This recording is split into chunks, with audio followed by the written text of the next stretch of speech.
Okay, so I wanted to point out real quick the edge flow. Now the edge flow is pretty, I think it's pretty good on this model, but that's not really what I wanted to point out. That, you know, it looks good when it's everything's at default, but what I wanted to point out more so is that when I'm rotate the joints, so like I'll grab this head down joint and I'll switch to, let's see what's easier. I see it easier this way. I want you to watch. Right now, everything's pretty squarish. Like pretty generally all over, everything's pretty close to 90-degree angles at all the intersections between the edges. Okay, and that's good.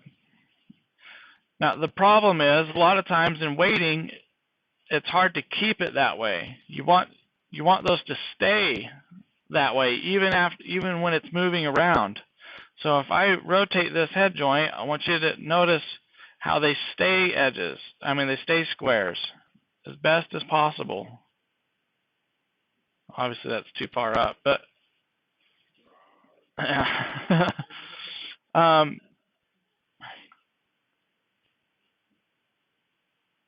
yeah. You might see how they're staying squarish. All the intersections are staying relatively about 90-degree angles between all those, and that's what you want. You'll know that your weight painting is done right when you have a good deformation and that your edge flow stays good. So even like in areas right here, like on the jaw, follow this edge loop around. They stay relatively 90-degree angles in the corners. And that's something you'll want to watch for. What happens if they're not is when it's rendering, it's going to start to get messy and things will start to flicker, or you'll get pixels that are discolored in your render. And on a professional level, you know, the professionals will notice that. And they'll say, oh, the weighting's bad.